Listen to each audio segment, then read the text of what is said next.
YouTube family, कसे आहात तुम्ही सर्व? नक्कीच मजेत असणार. मी सुद्धा खूप मजेत आहे. मी स्नेहल तुम्हा सर्वांचं आपल्या चॅनलमध्ये अगदी मनापासून स्वागत करते. तर आता फॅन सुरू आहे, सो त्याचा आवाज येत असेल त्याला इग्नोर करा. त्रिशूला मी मस्तपैकी झोपून दिलेला आहे. आज आहे गुरुवार, मला पारायण करायचं आहे.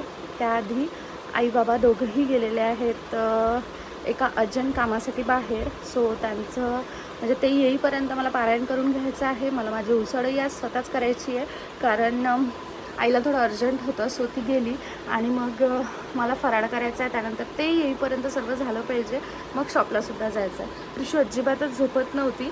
तिला लक्षात येतं आता कोणी जर बाहेर वगैरे जायचं असेल, म्हणजे जाणार असेल आणि तिला ती तयारी वगैरे बघितली की तिला लक्षात येऊन जातं की कोणीतरी बाहेर जात आहे. सो तिला अजिबात झोपायचं नसतं, पण कसं बसं मी तिला झोपून दिलं आहे.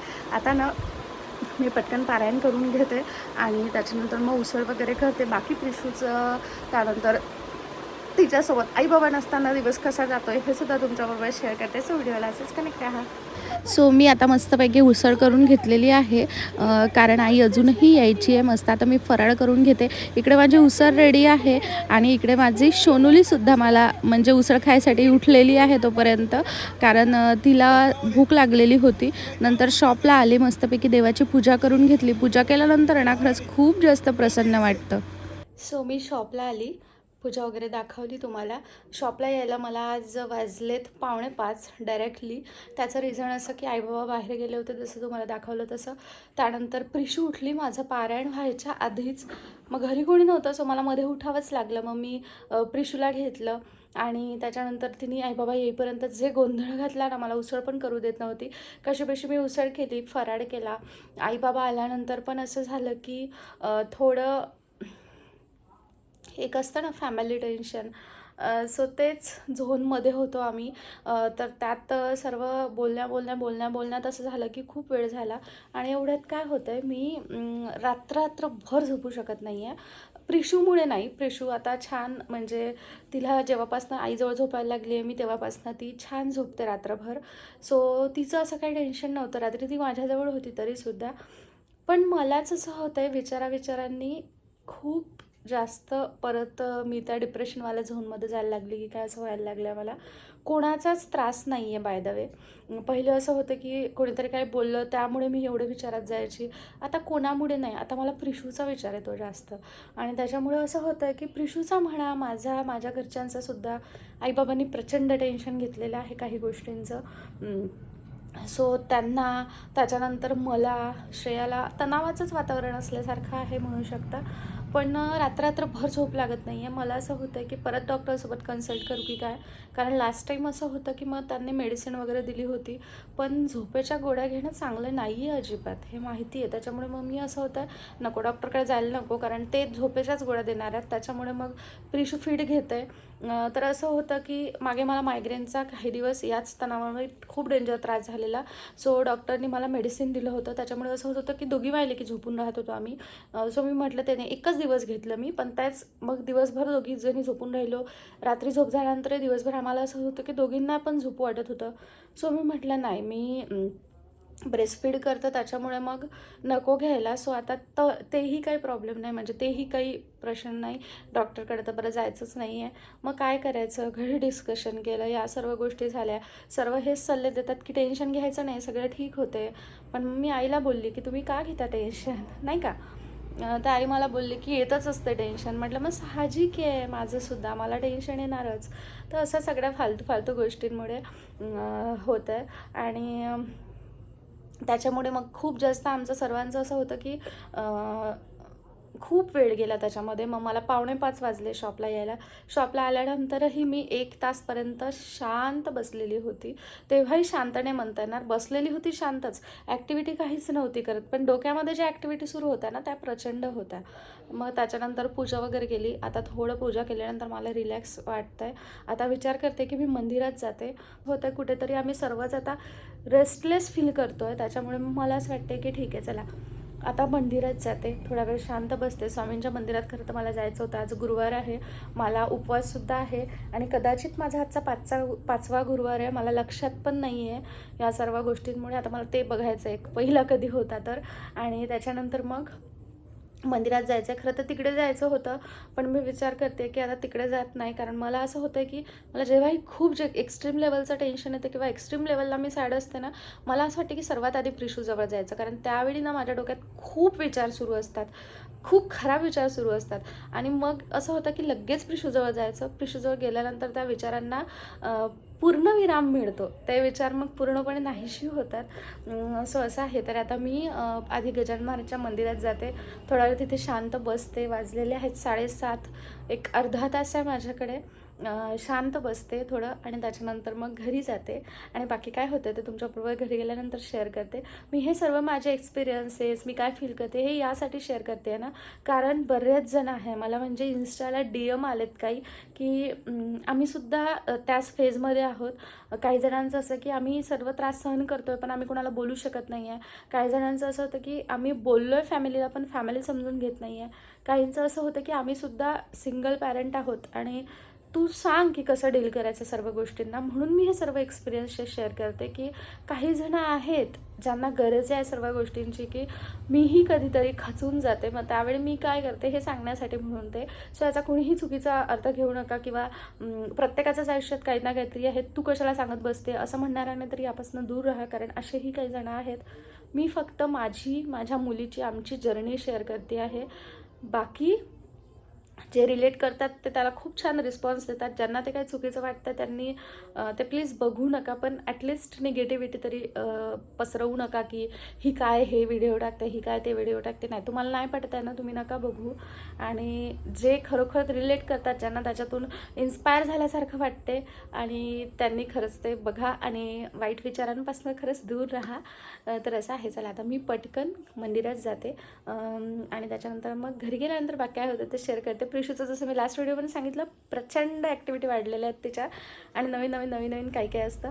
आज काय नवीन असणार आहे ते मी तुमच्याबरोबर पुढे व्हिडिओमध्ये शेअर करते. सो व्हिडिओला असंच करते. तर मी गजानन महाराजच्या मंदिरामध्ये आली, प्रसादसुद्धा घेतला. गुरुवारच्या दिवशीच काय ती गर्दी असते, बाकी दिवशी निवांत असं दर्शन होतं. सो थोडा वेळ बसली, मस्त दर्शन केलं आणि नंतर घरी जायला निघाले. तर ना नेहमीप्रमाणे मला जेव्हाही घरी जायची घाई असते तेव्हा हा सिग्नल लागतोच, मग काहीही टाईम असो. आता मी गाडी बंद नव्हती करू शकत कारण एकदा गाडी बंद केली ना की लवकर सुरू होत नाही, बॅटरी उतरली आहे त्यामुळे. सो गाडी सुरूच ठेवली. घरी आली. आता मी माझं पारायण वगैरे सर्व आटोपलं आहे. आता जेवण करायचं आहे आणि प्रिशू मॅडमचं काय चाललं आहे ते दाखवते आधी. सो प्रिशू मॅडम ना इथे मस्त आता पाणी मागत आहे, तर ह्यांचं काय चाललं आहे ते तुम्हाला दाखवते. तिकडे सर्वांचं जेवण चालू आहे आणि इकडे ह्यांची उसळ खायचं चाललेलं आहे कारण तिला उसळ खूप जास्त आवडते. दुपारी माझ्यासोबतसुद्धा थोडीशी खाल्ली आणि त्यानंतर घरीही खाल्ली. त्यानंतर दुसऱ्या दिवशी श्रेयाला दवाखान्यामध्ये घेऊन आली कारण तिची तब्येत अजिबातच ठीक होत नाही आहे आणि डॉक्टरने काही अर्जंट टेस्ट सांगितल्या होत्या. सो तिच्या टेस्ट केल्या, त्याचे रिपोर्ट्स आज आलेले होते, त्यासाठी म्हणून तिला दाखवायला आणलं मी कारण आईबाबा दोघंही बिझी होते. तुम्ही बघू शकता किती सारे रिपोर्ट्स आहेत कारण डॉक्टरने तिला फुल बॉडी चेकअप सांगितलेलं आणि फुल बॉडी प्रोफाईल केल्यानंतरचे हे रिपोर्ट्स आहेत.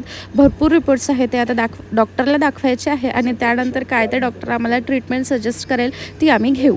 सो मी व्हिडिओ आता डायरेक्टली नेक्स्ट डेलाच सुरू करते आहे, म्हणजे कंटिन्यू करते आहे. माईक यासाठी लावला आहे कारण TV सुरू आहे आणि मोबाईलसुद्धा सुरू आहे त्यासाठी. तर आधी तर हे सांगते की व्हिडिओ आज का कंटिन्यू करते आहे मी नेक्स्ट डेला. रात्री आल्यानंतर मग माझ्याकडनं काहीच करणं झालं नाही. मला अजिबात बरं वाटत नव्हतं, त्यात प्रिशूच्या मस्त्या अजिबात काही सुचत नव्हतं. मग त्यानंतर मी झोपून गेले आणि आज सकाळपासून करते म्हटलं, पण आजही झालं नाही. आवाज थोडासा कमी कर. त्याचं रिझन असं की आज प्रिशूचं 1.5 वर्षाचं वॅक्सिनेशन होतं आणि तिला तिकडून नेऊन आणलं सकाळी आणि त्यानंतर ना तिने काहीच करू दिलं नाही मला, काहीच म्हणजे काही नाही. 1 मिनिटासाठी पण ती मला सोडत नव्हती. आत्ताही तसंच आहे.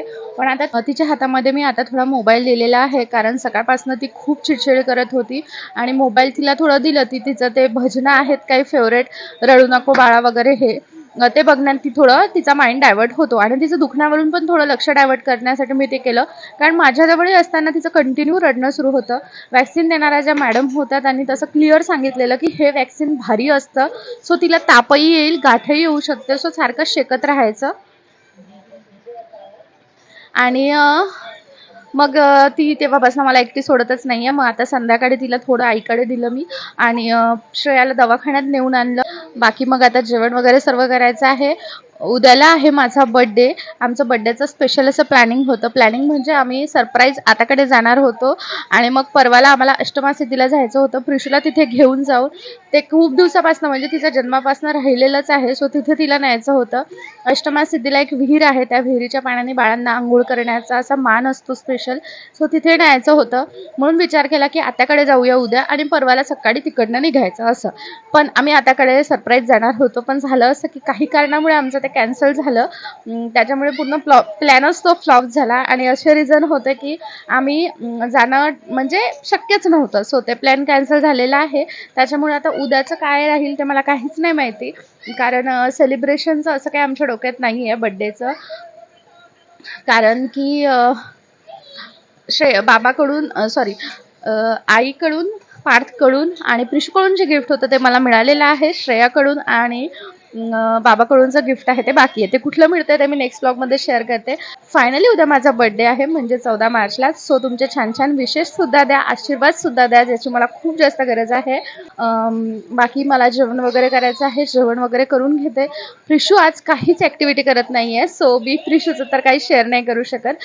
पण आजचा ब्लॉग खूपच जास्त छोटा झालेला आहे त्यासाठी सॉरी. पण ठीक आहे. आता बाकी काय होतं ते मी तुमच्यासोबत नेक्स्ट ब्लॉगमध्ये शेअर करते. बड्डेच्या ब्लॉगमध्ये सो तो व्हिडिओ नक्कीच बघाल. आणि चॅनलला सबस्क्राईब केलं नसेल तर चॅनलला सबस्क्राईब करा. कारण नेक्स्ट तुम्हाला खूप छान छान व्हिडिओज बघायला मिळणार आहेत त्यासाठी म्हणून. कारण काय ते मी पुढे नंतर कधीतरी सांगते. तर चला आता प्रिशू आणि थोडेसे शांत आहे तर मी पटकन खाऊन घेते. आणि लास्ट टाईम जेव्हा मी प्रिशूला म्हणजे फर्स्ट टाईम जेव्हा मी प्रिशूला वॅक्सिन दिलं होतं, जे भारी वॅक्सिन होतं ते, तर तेव्हा डॉक्टरनी सांगितलं होतं ताप येईल, शेकायचं, या सर्व गोष्टी. तरीही मी ना तिला डॉक्टरकडे घेऊन गेली होती. सो डॉक्टरचं असं होतं की वॅक्सिनेशनचा मुलांना त्रास होतच असतो. सो एवढं टेन्शन घ्यायचं नाही. पण आपण पॉझिटिव्ह असतो ना, सो आपण डॉक्टरकडे जातोच. आत्ताही मला असं वाटतं की तिला उद्यापर्यंत ठीक म्हणजे उद्या सकाळपर्यंत ठीक नाही वाटलं ना तर उद्याही मी तिला डॉक्टरकडे घेऊन जाईल. बाकी आता कारण ती खूपच सुन्न आहे. तिचा पाय खूप पकडलाय. ती आज चालली सुद्धा नाहीये. बर्फाने ते शेकूही देत नाहीये. तरी मी जबरदस्तीने शेकण्याचा प्रयत्न केला. झोपतही नाहीये हे असं.